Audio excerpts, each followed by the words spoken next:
It's just been so much drama on my For You page lately that I fell into some white drama. Why Ashley Graham, supermodel Ashley Graham's sister, on here talking about how Ashley and their mama is terrible people? And yes, each video is like 4 or 5 minutes long. I watched it. Basically, Ashley's sister Maddie was a teen mom, and so because of an insurance situation, like she had her baby at 17, so she signed temporary rights over to her mama and them so the baby could have insurance. At some point, the mama called the police and kind of used that against her to try and keep the baby away from her. It was her baby father, who she was not in a relationship with, and the baby at her mama, living at her mama house. She said her mama and the baby father wouldn't let her hang out with them two and the baby. It really, she ain't say this, but it gave your mama and your baby father was fucking, because she kept saying their special weird bond. Oh, they was hunching down. Then she brought Ashley into it. Ashley gives, like, she do what her mama say. I didn't even know Ashley had a swim line called Sisters, and it's just her and the littlest sister. And they left out the sister Maddie. And then Ashley been posting on Instagram like nothing is happening, right? People, obviously, y'all know how y'all get. Spamming comments. She deleting all the comments.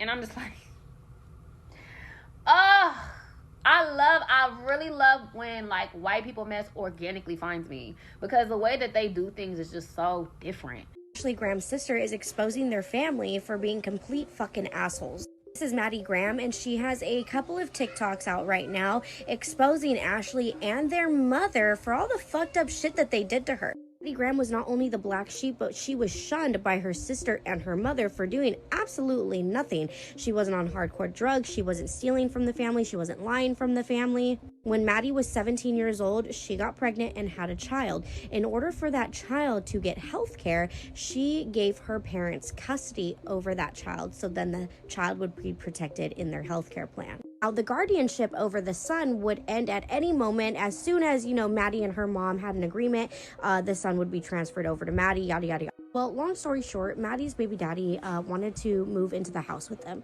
So he moved into the house, and Maddie did not want to be with him anymore. And her mom and the boyfriend were trying to force her to be with him. And when she was like, no, then the mom and the boyfriend were like, fuck you, you're not welcome here. She ended up living in her car and paying her baby daddy, who was living with her mother, child support. And this was in 2014 when Ashley Graham was up and coming. And so during this time, Ashley Graham flew her mother, the baby daddy, and Maddie's son out to a different state and left Maddie behind. Ashley Graham even launched a sisters line and excluded Maddie from that. All of the family functions that they had, Maddie was never invited to. They were even on Family Feud. Maddie was never there. Somebody asked Maddie, because the relationship between her baby daddy and her own mother was so fucking weird. They said, did your mom and baby dad have a relationship? And she said, unfortunately. When Maddie would ask her mother, hey, when can I see my son? Her mom would be like, your son just doesn't want to see you. She would try to have play dates with him, and the mom would try to set her up. She said that they were at a restaurant, and Maddie was waiting for the pizza that she ordered, and they took a picture of her waiting at the booth, and then showed the judge or whatever, see, this is what she does when she is with her son. Now that TikTok has caught wind of all of this, everybody has flooded Ashley Graham's comment section about her sister Maddie, and she is actively deleting all of those comments. I don't think she ever thought her sister would come out and expose the family like this. I encourage you all to go over to Maddie's TikTok and watch her story times. It's insane. One of the worst things I ever had to do was pay child support to my baby dad, who was living with my mom for free while I was stuck living in my car and or a person from my church's spare bedroom.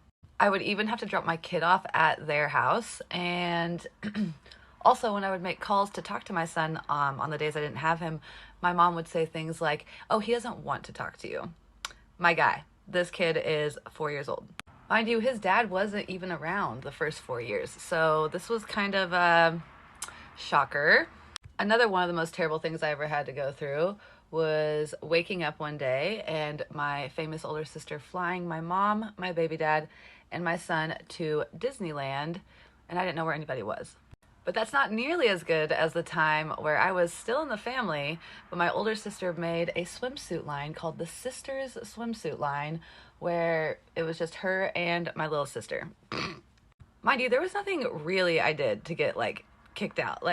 They can say, oh, you did this, oh, you did that, but when I've gotten older and talked to other families, those are all just sister things, or just normal things family go through. I wasn't on hardcore drugs. I wasn't stealing from the family. I wasn't hurting anybody. This was all just my mom's black sheep projecting scapegoatness onto me. I think my favorite was when I saw them all on Family Feud. Hey, y'all. And my mom posting it all over Facebook. Like, this is our family now. As if everyone's just not like, where the heck is Maddie? My mom told people in my hometown that I have multiple personalities, that I have all of these issues. But when I was able to get down to the nitty gritty of it all, I remember when I got pregnant in high school when I was 17, her immediately trying to take ownership of my son. And from that day, from the day I got pregnant, she was trying to get me out of the picture. Now, my parents were getting divorced at this time, and I don't know if she thought that maybe if she had another son or kid, it would keep my dad around. I really don't know what was going on in that Gemini's freaking head, but she went above and beyond to make sure I knew that I was a piece of crap that deserved nothing. And overcoming that is next level. Anybody that's ever been there, huge kudos to you for overcoming. I don't know if we really ever overcome. For years and years, probably up until about 2 years ago, and I mean, my kid is almost 16, I really just thought everyone hated me. I thought I was a piece of crap. I thought nobody would ever actually love me. That whatever your mom says to you does major damage. The crazy part is that her mom died while I was living with her, and I was being like, Mom, I'm so sorry. Like, really thought my mom was my best friend up until the day she like put my stuff on the front lawn and told my son that I left him. The fuck? But, where was I going? Her mom died, and I remember her telling everybody, like, oh my God, like, that hurts at any age. How could anyone ever lose a mom? Yeah, girl, how could they? I don't know. Honestly, I feel like I'm doing a lot better without her. What's funny, though, is after, my older sister, who is famous, mind you, would have all of these overly cheesy, like, my mom's the best. She taught me everything. She never spoke bad about herself. She was the best thing in the world. Girl, it's giving, you're doing too much. But only me and my besties really do. To watch them be on, like, mega platforms like Good Morning America and all these things being like, we're so happy and we're so awesome. I've just been like, that karma is coming. I've never gotten to tell these stories publicly. All of my besties are the only ones that lived it with me and know about it. But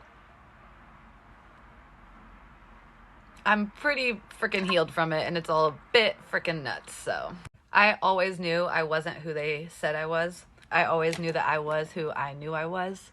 And hindsight 2020, I probably would have eventually kicked my own self out of my family just because they called me moody growing up, but I can look back and realize that they did not feel authentic. And I would get moody being around people who were bullies and not authentic. So eventually I would have kicked myself out anyway, but it's a blessing being the black sheep. All right, so I'm getting sued. I'm just kidding. That'd be so funny. But before they do a cease and desist, let's talk some more. Ashley is the queen of deleting comments, and my friend sent me this yesterday morning. I just looked this morning, and all of that is deleted. I loved the Maddie button. And now there's only like 40 comments on that video, so she's been deleting like crazy, which makes me so happy because my entire life, my friends have tried to comment on her and my mom's things. Well, what about Maddie? Or, oh, you're doing a family thing, where's Maddie? Let's hear that side of the story. And they have been deleting comments for a decade now. This is just, it feels very satisfying. I'm like, oh, you scared, girl? I don't know how they're going to respond to this because if they want to, they can bring up all that old fake ass evidence that they used against me in court, and then I can just sit here and debunk it. Or, because when they brought it to court, I didn't even know what they were bringing because it was literally lies. So I wasn't able to like have my counter argument ready because, for example, once I was kicked out of my mom's house, I had this 3-month window where we had to wait for that temporary guardianship to fizzle or whatever.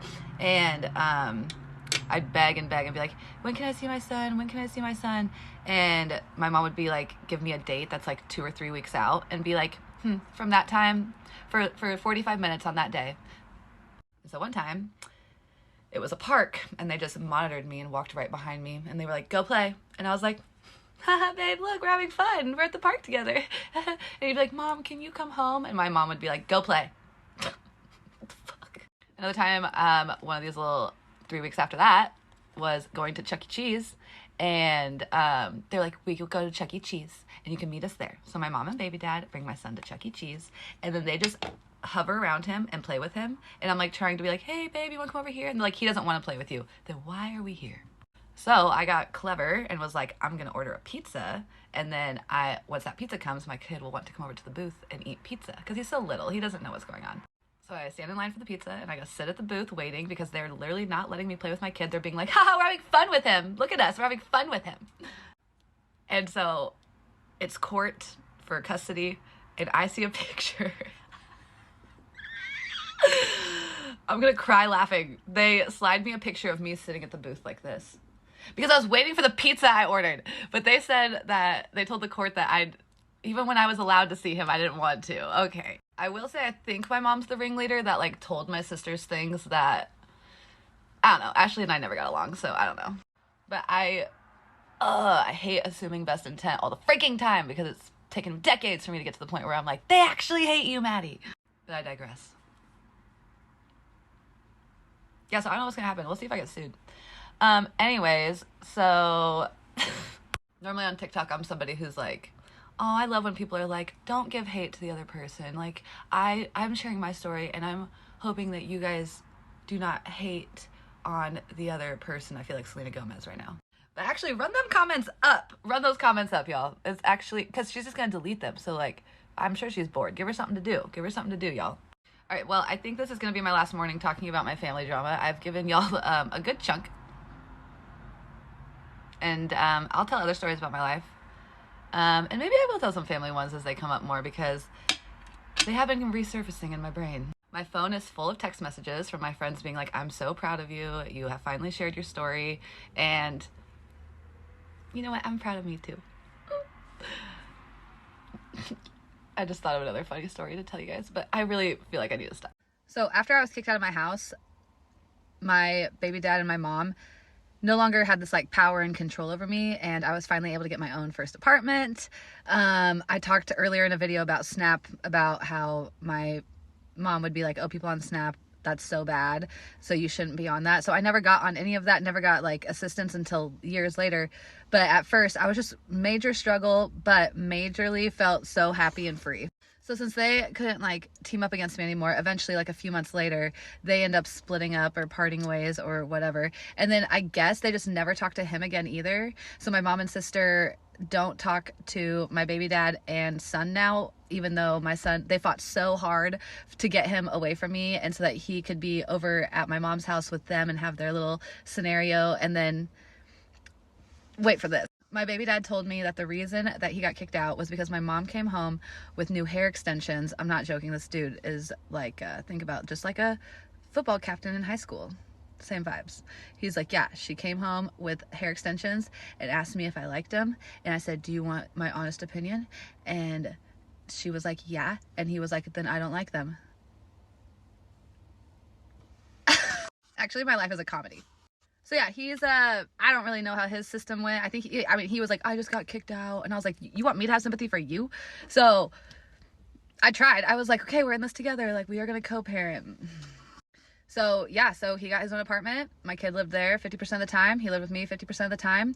I had gotten married to somebody from my church at the time, and everything was like swells. Like he was a really good, stable, kind, quiet, chill, smart guy. And like, I wouldn't have married somebody who wasn't a good like role. So very supportive, very kind, very loving, very much appreciate him, but our like futures were not gonna ever align. So we ended up getting divorced after 2.5 years of dating. He went through my custody battle with me, then 2 years of marriage. And then it was like, dude, you are like practicing hiking for the mountains, but in the suburbs, not even in the suburbs. We live like downtown Lincoln, Nebraska. So like college town. You're like with your walking sticks, like training for the mountains and like killing bears. Like, how about you just go live in the mountains? You know what I mean? We got divorced for that. And like, I was like, go live your dreams. I'm gonna live my dreams. And we're happier and we still talk. We're still friends. But like, I had just filed for divorce. I had just started my business as a personal stylist, then filed for divorce. And my sweet husband was like, you're gonna be broke though. And I was like, I know, but I like have to do this. Like, I know that we're not supposed to be together anymore, so I have to do this. And he's like, oh my God, like this is gonna be so hard for you. Sweetheart, angel. He bought me an Xbox so that my kid, he's like, you're gonna be a single mom now. And we like weren't really about screen time, but at that time. And he's like, you're gonna need an Xbox so that he can play those games. Like, angel baby. I mean, he really is a great guy, but not for me. So yeah, I'm like living on my own. Completely, like, don't have a husband, don't have in-laws, don't have my family, don't have anybody. Yeah, and that's when I was like, hey, Instagram, I'm a personal stylist here in town, you should hire me. And I just had to like go hard. One last story I have to get out there before they like assassin me. So not a good time to joke about stuff like that, but at the same time I low-key wouldn't be surprised. So this is the only story that I can't prove to be 100% true. So I know you're like, aw, no, there's still some juice. The year is 2021. I wake up. My house has been TP'd. Letter T, letter P, toilet paper all over my yard. This is something my mom and sisters and I did. Yo, I'm not joking. I want to say like almost every weekend. In our neighborhood, I had a bunch of boy neighbors I was friends with. And my sisters and I would go out in the middle of the night and TP their house. I mean, this happened all the time growing up. So I wake up to toilet paper blowing in my windows and I get my kid and I'm like, August, you have to help me clean this up because one of your friends TP'd our house. He was like, they what? I was like, come outside, there is toilet paper all over our yard. He's like, who does this? I was like, I don't know, but like, can you think of anyone that it would be? Like, which one of your friends? And he was like, Mom, nobody's wasting toilet paper right now because his little kid brain after the pandemic, no one's wasting toilet paper. This was fluffy Charmin. Not that it matters, but it was so soft. I may have saved a little bit. I'm like, there is no way they're still harassing me, which mind you, once every couple of years, they do something to kind of be like, we're watching you. So this is something that could happen. But the next day, I literally run into my landlord and she's so kind. Like she's very, very sweetheart. Oh, Maddie, I ran into your mom and sister yesterday. The fuck? What? Okay, what happened? Tell me right now. Oh, well, you know, we own a limo company on the side. So when your sister came into town, she hired us and we like drove her around and I was able to chat with her and we figured out that, you know, you're her sister. And I was like, oh, she lives at my apartment complex. I was like, did you tell them my address? And she was like, no, I didn't. Sweet Lori, she probably didn't. But that was the day before I got TV'd. So who got a Ring camera? This girl. And I am not saying it was them. It could have easily been one of my 30-year-old adult friends that was randomly during the midst of a pandemic thinking it would be so funny to TP our friend Maddie's house. There have been many other ways where they have been like, we're watching you, even when I'm like out of the family. So that's just one of them. Hey, I don't know who it was. I have no idea who it was.